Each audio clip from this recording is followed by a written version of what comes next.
রানীর জীবন চ্যানেলে আপনাদের সবাইকে স্বাগতম জানাচ্ছি। আসসালামু আলাইকুম ভিউয়ার্স, কেমন আছেন সবাই?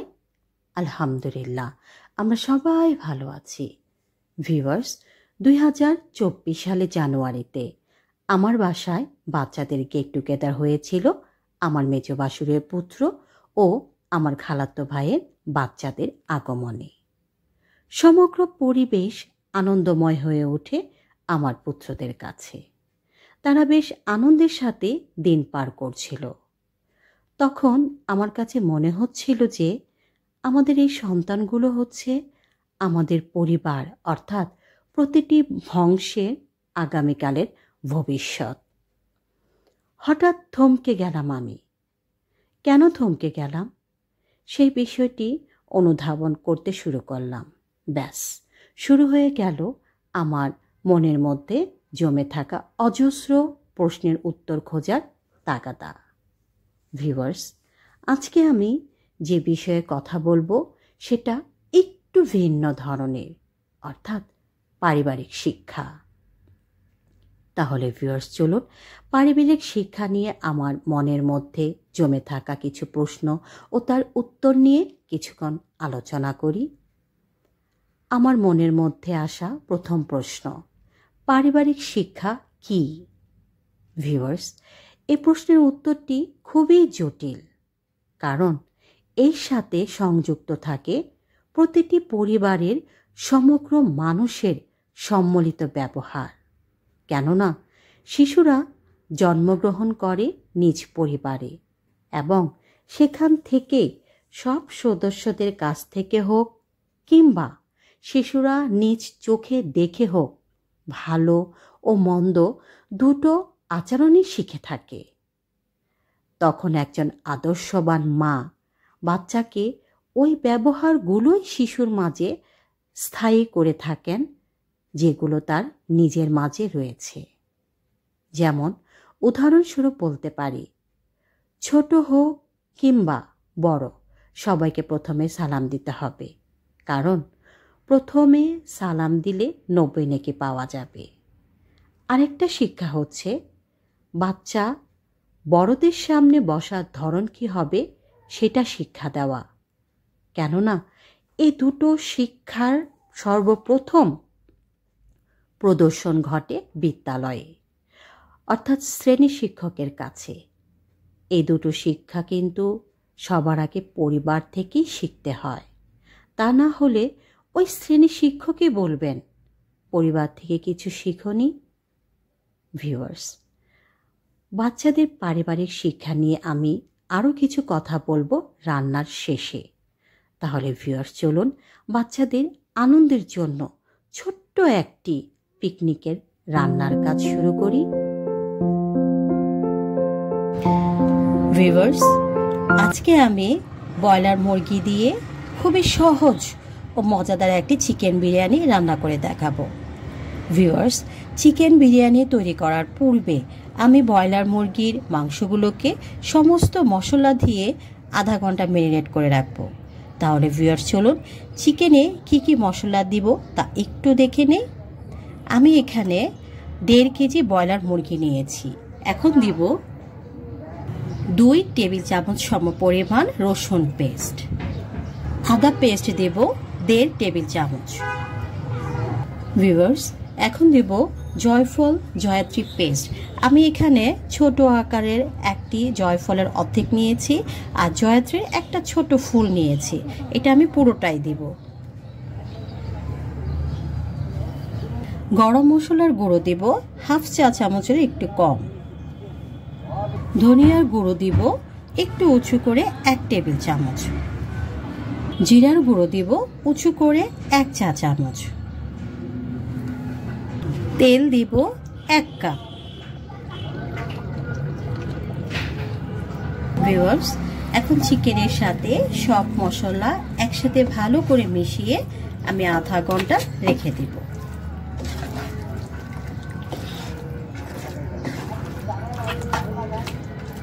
ভিউয়ার্স, লবণ ছাড়া সব মশলা দেওয়া শেষ। এই অবস্থায় আমি আধা ঘন্টা রেখে দিব। ভিউয়ার্স, বিরিয়ানির জন্য চিকেন আমার মেরিনেট হয়ে গেছে, এখন আমি জাল দিব। ভিউয়ার্স, এখন দিব 1 চা চামচ লবণ।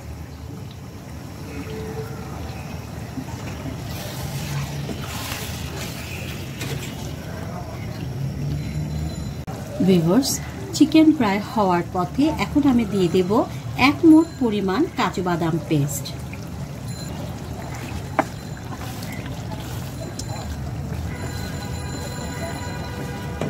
আমি এখানে একটুও পানি ব্যবহার করিনি। ভিউয়ার্স, চিকেন প্রায় হওয়ার পথে, এর মধ্যে আমি 1 কাপ পরিমাণ টক দই দিয়েছি। টক দই আমি আগে দেইনি, কারণ টক দই যদি আগে দেই তাহলে মুরগিগুলো সব ফুলে যাবে।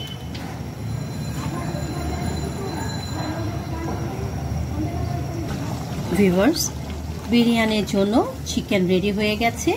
আমি অত পানি শুকাবো না, এই অবস্থায় নামিয়ে ফেলব। ভিউয়ার্স, এখন আমি চিকেন বিরিয়ানির জন্য নতুন আলু হালকা ভেজে নেব। ভিউয়ার্স, আলু ভাজার পূর্বে হালকা একটু লবণ ছিটা দিয়ে নেব।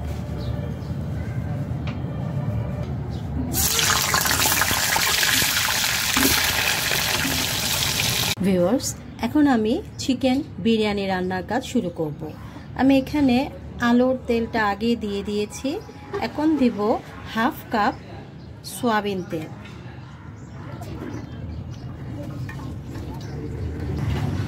এখন দেব গরম মশলা। গরম মশলা আমি দেব তেজপাতা, দারচিনি, এলাচ, লং ও স্টার অ্যানিস। স্টার অ্যানিসটা আমি 1 পিস দেব, একটু ভেঙে দেব। ভিউয়ার্স, আমি চিকেন ভুনা করার সময় পেঁয়াজ পেস্ট দিইনি। এই পেঁয়াজ পেস্টটা আমি পোলাওয়ের মধ্যে দেব। এখন আপনারা চাইলে চিকেন কষানোর সময় পেঁয়াজ পেস্ট দিতে পারেন। আমি পেঁয়াজ পেস্ট দেব উঁচু করে 2 টেবিল চামচ। গরম মশলার সাথে একটু ভেজে নেব।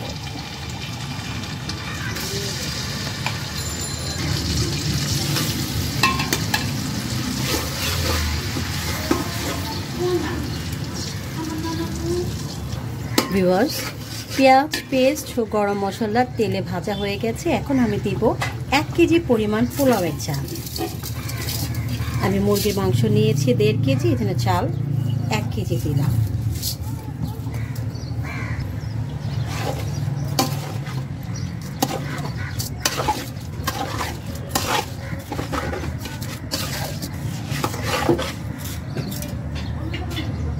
ভিউয়ার্স, পোলাওয়ের চালটা আমি হালকা একটু ভেজে নিয়েছি। এখন এক এক করে বাকি ইনগ্রেডিয়েন্টসগুলো বিরিয়ানির মধ্যে দিয়ে দেব। দিয়ে দেব ভাজা আলু, আস্ত কাঁচামরিচ পরিমাণ মতো, আলু বোকারা ও মটরশুঁটি। এখন দেব কষিয়ে রাখা চিকেন।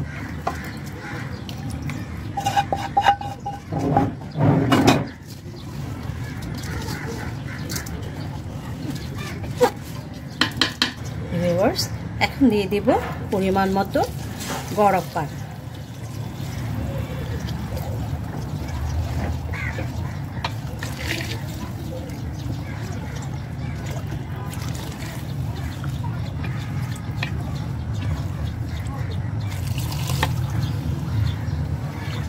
আর দেব না পানি। ভালো করে সবগুলো উপাদান চালের সাথে মিশিয়ে তারপর চুলার আঁচ বাড়িয়ে দেব।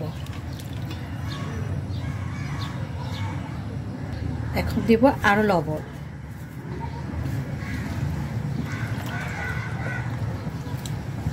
সাথে দেব উঁচু করে 3 টেবিল চামচ পাউডার দুধ।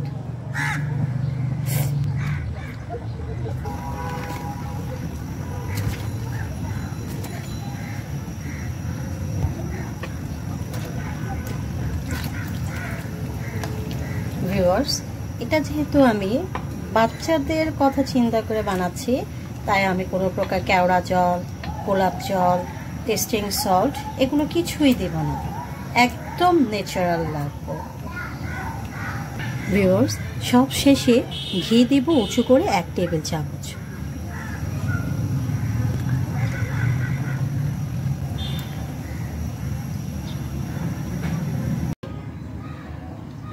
ভিউয়ার্স, চিকেন বিরিয়ানি আমার হয়ে গেছে।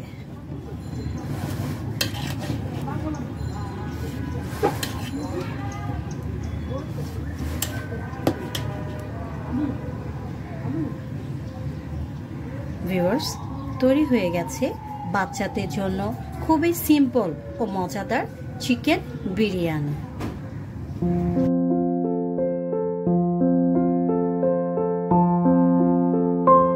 রোদের সামনে খেলে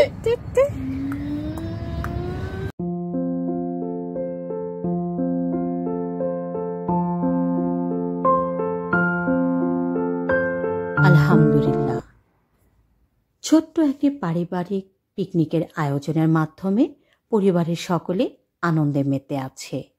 ভিউয়ার্স, এখন একটু পেছনে ফিরে যাই পারিবারিক শিক্ষায়, কারণ আমার জীবনের যত অভিজ্ঞতা আছে তার পুরোটার প্রভাব আমি অনুধাবন করেছি পারিবারিক শিক্ষাকে কেন্দ্র করে। কেননা আমার পিতা আমাকে এমএসসি কমপ্লিট করার আগ পর্যন্ত প্রতিটি ধাপে খুঁটিনাটি সকল বিষয়ে এমনভাবে শিক্ষা দিয়েছিলেন যাতে করে জীবনে কঠিন পরিস্থিতি আসলেও আমি যেন বিচলিত না হয়ে পড়ি। এবং আমাকে বাবা সবসময় বলতেন, শোনো মা, তোমাকে দেয়া আমার শিক্ষাগুলো কখনো তোমাকে বিপদে ফেলবে না এবং কারোর কাছে তোমাকে ছোট হতে হবে না। তোমার কাজ ও কর্মে প্রতিটি মানুষ সামনে না হোক, তোমার পেছনে হলেও মনে মনে তোমাকে বাহবা দিবে, একান্তই তোমার শত্রু ছাড়া। আমার বাবা আমাকে বলতেন, শত্রুর সাথেও তুমি উত্তম আচরণ করবে, কারণ শত্রুর সাথে মোকাবেলা করাই তোমার মুখ্য কাজ নয়। তোমার জীবনে অনেক মূল্যবান কাজ রয়েছে যেগুলো তোমার জীবনকে সুন্দর করতে সাহায্য করবে, সেগুলোর প্রতি মনোযোগী থাকবে। আর প্রতিটি সন্তান হচ্ছে পিতা ও মাতার ছায়াস্বরূপ, কারণ তুমি সন্তানকে যা শিক্ষা দিবে ওই সন্তান সমাজে তার প্রতিফলন ঘটাবে। তাই সাবধান, সন্তানকে দেয়া তোমার শিক্ষার যেন কোনো ভুল ত্রুটি না থাকে। আমি আমার বাবার কথাগুলো প্রতিটি ধাপে ধাপে মেনে চলছি, কিন্তু আমি কি পারবো আমার সন্তানদের সেই সুশিক্ষাগুলো তাদের মাঝে চিরস্থায়ী করতে? কারণ সময়ের তালে তালে মানুষের মাঝে থাকা সুশিক্ষাগুলোর মরিচা ধরে যাচ্ছে। কেউ ইচ্ছা থাকলেও ভালো শিক্ষার প্রভাব দেখাতে পারছে না। উদাহরণস্বরূপ একটি ঘটনা বলি। আমি নিজের চোখে এমন সন্তানদেরকে দেখেছি যারা কিনা জীবনে শুধু তাদেরকে নিয়েই ব্যস্ত থাকে। কোথায় বাবা, কোথায় মা, তার কোনো খবর তাদের কাছে নেই। বেশি ভাই বোন থাকলে যা হয়, অর্থাৎ ঠেলাঠেলি, ওই সন্তানদের মাঝে শুধু একটা কথাই কাজ করে, সেটা হলো, সন্তান কি শুধু আমি একা? আর সন্তান নেই, তারা কেন সঠিক দায়িত্ব পালন করে না? এসব পরিস্থিতিতে আমি খুবই দুঃখ পাই এবং মনে মনে চিন্তা করি, সকল মা বাবা তাদের জীবনে যত কষ্টই আসুক না কেন, তারা সব সন্তানদের যত্ন করে আগলে রাখেন তাদের মনে।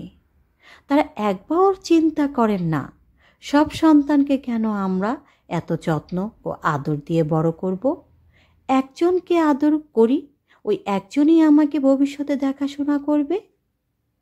ভিউয়ার্স, উপরের বিষয়গুলো কতই না দুঃখজনক একজন মা বাবার কাছে, তারপরেও জীবনের নিয়মে চলে যাচ্ছে। জীবনের এমন পরিস্থিতিতে আমার শুধু একটা কথাই বলতে ইচ্ছে হয়। বিষয়টি হচ্ছে জীবনের আয়না। অর্থাৎ আমরা প্রতিটি মানুষ যার যার নিজ অবস্থান থেকে এক একটি আয়নার সামনে দাঁড়িয়ে আছি। এই আয়না কখনো ভুল কিছু দেখায় না। অর্থাৎ আজ আমি যা করছি জীবনের শেষ সময় হলেও ওই আয়নার প্রতিটি প্রতিচ্ছবি আমাকে রিটার্ন করবে। এটাই কঠিন বাস্তবতা। ভিউয়ার্স, আজকে এই পর্যন্তই। ভালো থাকবেন সবাই। সবার উজ্জ্বল ভবিষ্যৎ কামনা করে এখানেই শেষ করছি। আল্লাহ হাফেজ। জাযাকাল্লাহ খায়ের।